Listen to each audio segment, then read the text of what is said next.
শম্পা, শম্পা, কোথায় গেলে? এত সকাল হয়ে গেল, এখনো আমার চায়ের কাপ আমার বিছানার কাছে এসে পৌঁছালো না কেন? কোথায় গেলে বৌমা? শুনতে পাচ্ছ না আমার কথা? আপনার কথা আমি সবকিছু শুনতে পাচ্ছি। একা হাতে এত কিছু করতে গিয়ে আপনার চাটা এখনো দেওয়া হয়নি। ঠিক আছে, আমি এক্ষুনি নিয়ে আসছি। তুমি তো জানো, বিছানা থেকে উঠে চায়ের কাপে চুমুক না দিলে আমার ভালো লাগে না। বলি, তুমি ঘরে থাকতে কি আমি আবার অন্য কাজের লোক রাখতে যাব নাকি চা করার জন্য? আমি কি একবারও বলেছি নাকি সেটা? আমার একটু দেরি হয়ে গেছে আজকে, শরীরটা খুব একটা ভালো নেই। সকালে উঠে রান্না বান্না সবকিছু করে ওনাকে কারখানার জন্য পাঠিয়ে দিয়ে তারপরেই তো সময় পাই সব করার। এখন কি আমাকে তোমার কথা শুনতে হবে নাকি? যাও যাও, দেরি করো না, এখনই চা নিয়ে এসো। মনে রেখো যেন ঠান্ডা না হয়ে যায়। যদি ঠান্ডা হয়ে যায় তাহলে সেই চা কিন্তু তোমার গায়েই আমি ছুঁড়ে মারবো।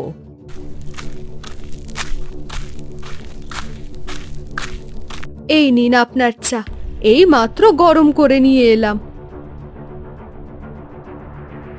এটা কি চা হয়েছে নাকি অন্য কিছু? তুমি চাও করতে পারো না? তোমার বাপের বাড়িতে কিচ্ছু শেখায়নি নাকি?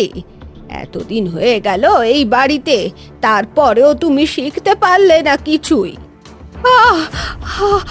আমার হাতের উপর চাটা ফেলে দিলেন মা। ওরে বাবা রে, এখন যে আমার হাতটা পুড়ে যাচ্ছে। আমি এখনই যাই, জল দিতে হবে হাতে। যাও যাও, হাতে জল টল দিয়ে দেখো যদি কমে। তবে কাল থেকে যেন এমন চা আমার কাছে না আসে, বুঝলে? নয়তো এমন করে আবার ছুঁড়ে মারবো।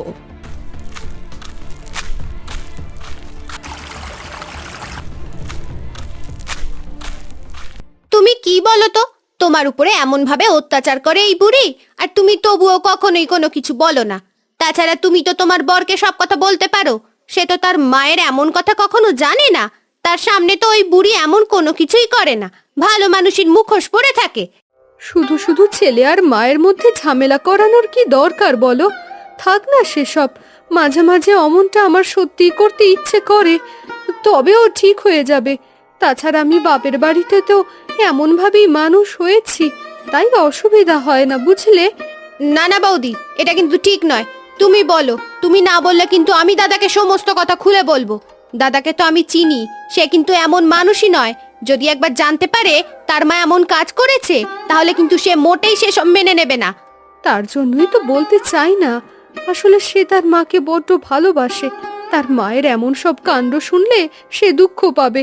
তাছাড়া কবিরাজ তো নিজেই বলেছেন মায়ের শরীর ভালো থাকে না, আর তাই মায়ের মাথাও মাঝে মাঝে খারাপ হয়। ওই তো কবিরাজ মশাই এসেছেন। আজ সকালে এই বিমলের সঙ্গে দেখা হয়েছিল। তা বিমল তখন বলল তার মায়ের শরীর নাকি বেশ ভালো আছে। তাই ভাবলাম একবার দেখে আসি। ভালোই আছেন মা। আপনি যে ওষুধপত্রগুলো দিয়েছিলেন সেগুলোই তো সময় করে খাওয়াচ্ছি। এখন আগের থেকে ভালো বলেই মনে হচ্ছে। তার শরীরটা সুস্থ হয়ে গেলেই হলো। এই তোমার হাতে ওটা কিসের দাগ হয়েছে মা? হ্যাঁ, মনে হচ্ছে যেন গরম কিছু পড়ে গিয়েছে। কি ব্যাপার হয়েছে রে বুলটি? আর বলবেন না কবিরাজ মশাই, আজ সকালে সকালে চা করতে গিয়ে গরম চাটা খানিকটা উল্টে আমার হাতে পড়ে গিয়েছিল, আর তার জন্যই এমন পোড়া দাগ হয়ে গেছে হাতে। ও ঠিক হয়ে যাবে। কবিরাজ মশাই এত সকাল সকাল এখানে, কি ব্যাপার? তোমার ছেলে বললো তোমার শরীর নাকি একটু ভালো হয়েছে, তাই দেখতে এলাম। কিন্তু সব সময় শুয়ে বসে থাকলে তো হবে না, হাঁটাচলা করতে হবে। তারপর ঘরের কাজকর্ম হাতে হাতে করতে হবে। তাহলেই কিন্তু খুব তাড়াতাড়ি শরীর ঠিক হয়ে যাবে। ঘরের কাজকর্ম তো আমাকে করতেই হবে, না হলে কে করবে এত কাজ? আমি তো ভালো করেই জানি আমার বৌমা একা একা সবকিছু করতে পারে না। হ্যাঁ, বিমল বলেছে তুমি বৌমাকে বড়ই ভালোবাসো। তার জন্য তো বিমল নিশ্চিত হয়ে থাকতে পারে। আমি এসেছিলাম তোমায় দেখবো বলে, তাই দেখে গেলাম। এখন তো সব ঠিকই আছে। তাহলে এখন চলি, ওষুধপত্রগুলো আগের মতোই চলবে, ঠিক আছে?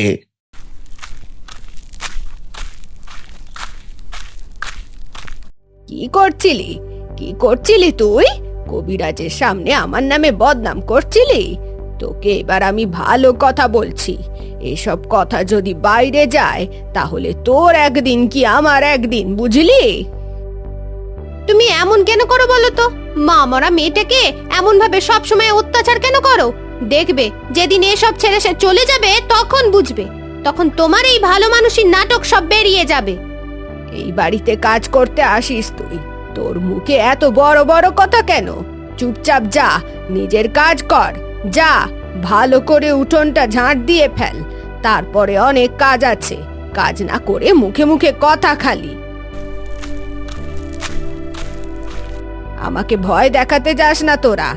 আমার নাম কাকলি। আমার নামে তুই কোনো কিছু বললেই যে আমার ছেলে বিশ্বাস করবে, তেমনটা কিন্তু হবে না বলছি। দেখবি তোরাই বিপদে পড়বি। আপনার ছেলেকে আমি কোনো কিছুই বলি না মা, আপনার কথা আমি কাউকে কখনো কিছু বলি না, কিন্তু আমায় আপনি এত অত্যাচার করেন কেন?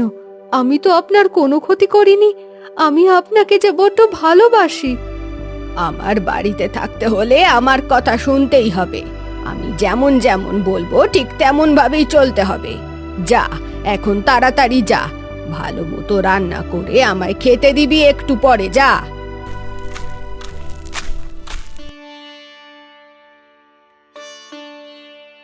কারখানার একটা কাজে দুদিনের জন্য আমায় বাইরে যেতে হবে, কিন্তু আমার তো ভীষণ চিন্তা হচ্ছে। মায়ের শরীর খারাপ আর তুমিও একা, বুলটি তো কাজ করে চলে যায়। আচ্ছা, তুমি পাশের গ্রাম থেকে তোমার ভাইকে এখানে দুদিনের জন্য রাখতে পারবে না? তাহলে আমি একটু চিন্তামুক্ত হতাম। তার আর কি প্রয়োজন, আমরাই ঠিক আছি। আমি, মা আর বুলটি, আমরা ভালো থাকবো। এসব নিয়ে তোমাকে চিন্তা করতে হবে না। তুমি কাজের জন্য যাও, অসুবিধা হবে না আমার। ও কথা বললে কি হয় নাকি? তোমাদের নিয়ে কি আমার চিন্তা কম? মায়ের শরীর ভালো না, তোমার শরীরটা কেমন যেন হয়ে যাচ্ছে দিনকে দিন। বিয়ের পর যখন এসেছিলে তখন কত সুন্দর ছিল তোমায় দেখতে, যেমন গায়ের রং তেমন চেহারা। এখন যেন কেমন হয়ে যাচ্ছে। কি হয়েছে বলো তো তোমার? কি আবার হবে?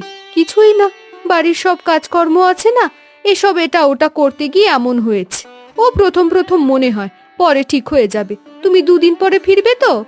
দুদিন পরে ঠিক ফিরে যাব, আর ফিরেই তোমার বাপের বাড়ি নিয়ে যাও, বুঝলে তো? অনেকদিন ধরেই তুমি যাবে বলছিলে। সেখানে তোমার ভাই, দাদা, বৌদি এদের সঙ্গে একবার দেখা সাক্ষাৎ হলে দেখবে তোমার ভালো লাগবে। হ্যাঁ, ঠিকই বলেছ তুমি, ভালো লাগবে। ছোটবেলায় দাদা বৌদির হাতে কত অত্যাচারিত হয়েছি, অথচ এখন যেন ওদের ওখানে গেলেই ভালো লাগবে মনে হয়। তুমি তাড়াতাড়ি খেয়ে নাও, আমি আসি। মা, তুমি কি শুয়ে পড়েছো? আমি তোমার বিছানা করে দেব।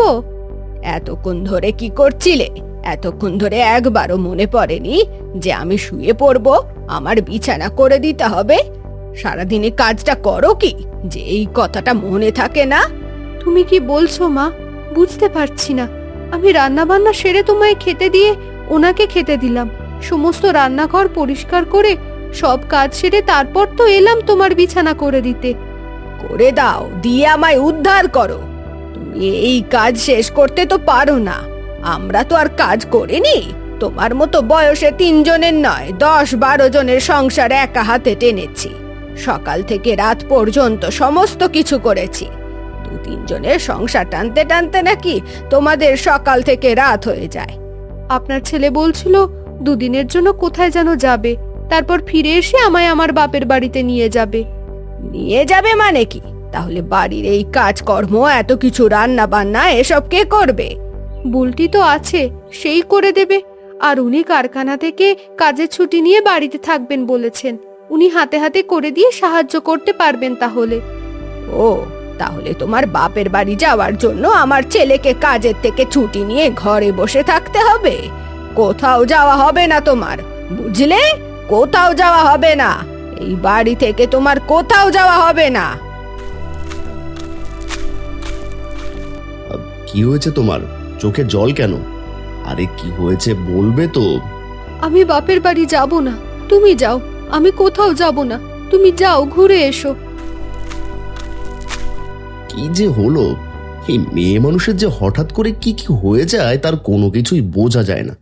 আজ আর ভালো লাগছে না, বড্ড ঘুম পাচ্ছে। কাল সকাল সকাল বেরোতে হবে। এই যে করি।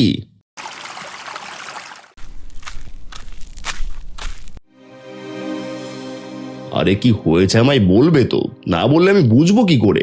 কোনো কিছুই হয়নি, তুমি শুয়ে পড়ো। তোমার কাল সকাল সকাল উঠতে হবে। তুমি শুয়ে পড়ো, আমি দেখি রান্নাঘরটা পরিষ্কার হলো নাকি। মিথ্যে কথা বলে চলে গেল। কি আর করি, আমি বরং শুয়ে পড়ি, না হলে সকালে উঠতে পারবো না। পরে বাড়ি ফিরে এসে না হয় সবকিছু দেখা যাবে। বৌদি, তুমি ছিলে বলেই আমি এখানে ভাত খেয়ে আবার বাড়ির জন্য ভাত নিয়ে যেতে পারি আমার বাবার জন্য। বিমলদা তো মাঝে মাঝেই নিতে বলতো, কিন্তু ওই বুড়ির জন্য তা কোনোদিনই হতো না। তোরও তো বড় কষ্ট হয় এই বাড়িতে। এই বাড়িতে আমায় কাজের সাহায্য করিস বলে যেটুকু খেতে করতে পাস, ওই আর কি বলতো। তুমি এখন চলে এলে, কি ব্যাপার? তোমার তো বিছানা করে শুয়ে পড়ার কথা। রান্নাঘরের সমস্ত কাজ আমি সেরে রাখবো বলেছিলাম তো। আমার কপালে সুখ নেই রে। যতই ভাবি না কেন, মা যাই করুক না কেন, সব মুখ বুঝে মেনে নেব, কিন্তু তাতেও কিছু হয় না। এত আনন্দ করে ভাবলাম 2 দিনের জন্য বাপের বাড়ি যাব। ওনার 2 দিন কারখানায় ছুটি, কিন্তু মা বলল যেতে হবে না। যেতে হবে না কেন? এই বুড়ি যেমন সারাদিন বাড়িতে বসে বসে বাড়ি পাহারা দিয়েছে, তোমাকেও তাই করতে হবে নাকি? যাও তো, তুমি যাও, কোনো কিছু বলতে হবে না। সকাল সকাল উঠে দাদার সঙ্গে বেরিয়ে পড়বে। আরে সে হয় না রে, মায়ের শরীর ভালো নয়। যদি খারাপ ভালো কিছু একটা হয়ে যায় তখন তো সমস্যা বাড়বে। তাছাড়া কাল সকাল সকাল উনি বেরিয়ে ফিরবে 2 দিন পরে, তারপরেই তো আমায় যেতে বলেছে। দাদা বৌদির কাছে যেভাবেই হোক মানুষ হয়ে গিয়েছিলাম, কষ্ট হতো না। ভেবেছিলাম বিয়ের পর ভালো শাশুড়ি পেলে তাকে মায়ের মতো দেখব, কিন্তু আমার কি কপাল দেখেছিস। তুমি একবার শুধু আমার কথা শোনো, একবার আমার কথা শুনে দাদাকে সব কথা খুলে বলো। আর দাদা ঘুরে আসুক, বাড়ি ফিরলেই তাকে বলে বাপের বাড়ি যাও, তখনই তো যা হবার হবে। সমস্যা হবে না তো? যদি তখন শরীর খারাপ বেড়ে যায় তখন? ও বুড়ি এত সহজে মরবে না। আরে তোমায় ওসব কথা বলে আটকে রাখার ধান্দা করে, তুমি বুঝলে না? ও বুড়ি সব করতে পারে, একা একা হেঁটে হেঁটে সব কিছুই করে। দেখি তো, তাহলে তার শরীর খারাপ হয় কি করে? সত্যি বলছি, তোর মুখের কথা শুনে আমার বড্ড হাসি পায়। সবকিছুই মেনে নিতাম আমি, কিন্তু তুই মাঝে মাঝে বলিস বলি মনে একটু আশা দেখি। ঠিক আছে, তোর দাদা তাহলে ফিরে আসুক, তারপরে না হয়। অনেকগুলো মাস হয়ে গেল। এবার সম্বাকে কয়েকটা দিনের জন্য বাপের বাড়ি দিয়ে আসি, বুঝলে মা? 2 দিন আমার জন্য কাজও বন্ধ আছে, তখনও বাপের বাড়ি ঘুরে আসুক, আমি তোমার দেখাশোনা করতে পারবো। বাড়ির বউ ঘরে থাকবে না অন্য জায়গায় থাকবে, সেটা কি ভালো দেখায়? আমাদেরও তো বিয়ে হয়েছিল, বিয়ের সময় সেই যে ঘর বাড়িতে ঢুকেছি, আর কখনো বাড়ির বাইরে যাওয়ার কথা বলিনি। গেলেও অন্ধকার হয়ে যাওয়ার আগে আগে বাড়ি ফিরে এসেছি। সে তো এখনকার কথা নয়। তাছাড়া তোমার যাওয়ার মতো জায়গা ছিল না বলেই তুমি যেতে না। তোমাদের বাড়িতে ছিল 5 বোন, সেখানে যেতেই বা কোথায় আর থাকতেই বা কোথায়। তাই বাবা তোমায় কখনো নিয়েও যায়নি, আর নিয়ে গেলেও থাকা জায়গা ছিল না বলে চলে আসতে হয়েছে। তুই এখন তোর বউয়ের কথা শুনে আমায় এসব কথা বলবি? এই ছিল আমার ভাগ্যে। হায় ভগবান, এই বউয়ের জন্য আমার ছেলে পর হয়ে গেল। যার জন্য আমি এত কিছু করেছি, সেই ছেলে। তোমাকে আগেই বললাম, মাকে এসব কিছু বলার দরকার নেই। আমি কোথাও যাব না, তুমি যাও, আমি এখানেই থাকবো। না শম্পা, বুলটি আমাকে সব কথা বলেছে। তুমি আমায় যে আগে কেন এসব কথা বলনি তা আমি জানি না। আমার বর্তমানে মা যে তোমার উপর কেমন অত্যাচার করে তা আমি নিজে দেখেছি। তোমাদের আমি মিথ্যে বলেছিলাম। 2 দিন আমি এই বাড়ি থেকে কোথাও যাইনি। আমি পাশে রতনদের বাড়িতে লুকিয়েছিলাম, আর মাঝে মাঝে এসে ওই জানলা দিয়ে দেখে গেছি বাড়িতে কি হয়েছে।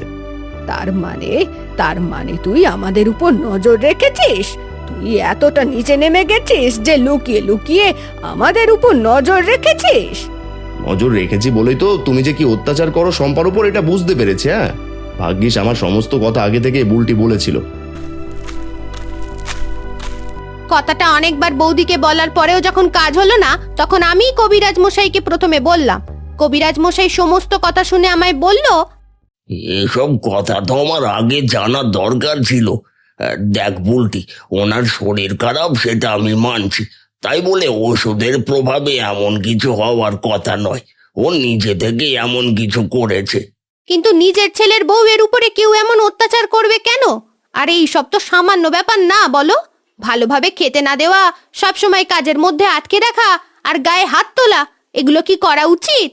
গায়ে হাত তোলার মতো ক্ষমতা ওই বিমলের মায়ের মধ্যে আর আছে বলে আমার মনেই হলো না।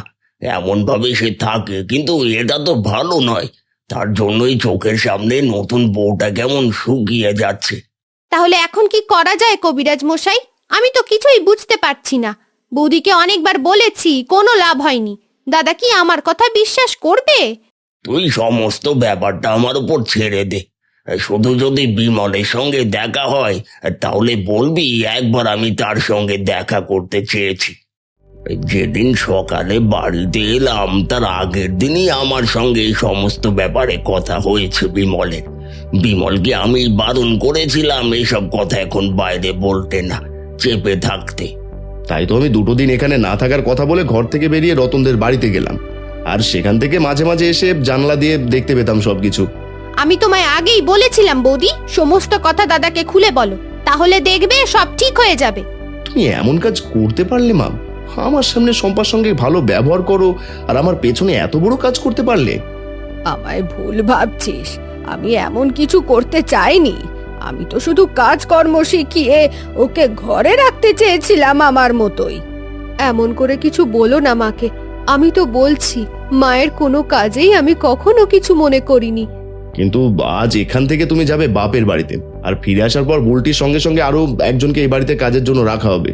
সে তোমার সমস্ত কাজ করবে, বুলটিও নিজের কাজ করবে, তুমি শুধু ওদের কাজে সাহায্য করবে। আর খবরদার মায়ের দেখাশোনার কোনো কাজ এরপর থেকে তুমি আর করবে না। হায় হায় হায়, এখন আমি কি করব? আমাকে কেউ বুঝলো না, কেউ বুঝলো না। আমাকে সবাই খারাপ ভাবলো। আমি আপনাকে খারাপ ভাবিনি মা, আপনি আমার মায়ের মতন। আপনি যদি কিছু করে থাকেন তাতেও আমি কিচ্ছু মনে করিনি, আর আমি এসব কিছুই চাইনি। এত কিছুর পরেও তুমি এমন ভাবে কি করে বলছো বলো তো শম্পা? আমি জানি মা এমন কেন করেছে। হয়তো আমার উপরে অত্যাচার করেছে, কিন্তু সব সময় যাতে আমি এই বাড়িতেই থাকি, সব সময় মায়ের কাছে এটা ওটা নিয়ে থাকি, তার জন্যই মা এমন করেছে হয়তো। তিনি ভুল, কিন্তু তার চাওয়াটা ভুল নয়। বেশ, তুমি যদি তাই করতে চাও তাহলে তাই করো। তাহলে মাকেও তোমার কথা বুঝতে হবে, মাকে অনুমতি দিতে হবে। তুমি 2 দিন কেন, যতগুলো দিন বাপের বাড়ি ঘুরে আসতে পারো। আমি আমার ভুল বুঝতে পেরেছি, তোমরা সবাই আমায় ক্ষমা করো। আমি আসলে সবকিছু নিজের মতো ভেবে নিজের মতো করাতে চেয়েছি। তোমরা তোমাদের মতন যা ইচ্ছে তাই করতে পারো, অসুবিধে নেই। তবে আমার কাছেই থেকো, আমার সঙ্গে থেকো তোমরা সব সময়। আপনাকে আগেই বলেছিলাম, পরিবারের কাছে পরিবারের ভালোবাসায় থাকলে শরীর খারাপ আগে আগেই ঠিক হয়ে যাবে। এ হলো আপনার মনের অসুখ। এখন থেকে আপনার এই শরীর ভালো হতে শুরু করেছে। বড্ড ভুল হয়েছে আমার। এখন মনে হচ্ছে সত্যি সত্যি আমি ভুল করেছি। বুলটিকেও কত না খারাপ কথা বলেছি, ও আমায় বাধা দিত বলে। বৌমা এত কিছু দিনের পর দিন সহ্য করেছে। আপনি যে আমার মায়ের মতন, তাই সকলে আপনাকে অত্যাচারী শাশুড়ি বললেও আমি সে কথা কখনোই বলিনি। আপনি আমায় শাসন করেছেন, বকাঝকা করেছেন মাত্র। তা যে একসময় ঠিক হয়ে যাবে তা আমি নিজেও জানতাম। যার শেষ ভালো তার সব ভালো, কি বলো বৌদি? কি বলো বিমল দাদা? আর বুড়ি, এইবার সব ঠিক আছে তো? আবার তুই আমায় বুড়ি বললি? বেশ, আজ সব কাজ তুই করবি, রান্না বান্না থেকে সব কিছু। ঠিক আছে তো বৌমা, আজকে না হয় ওর উপরে একটু অত্যাচার করি।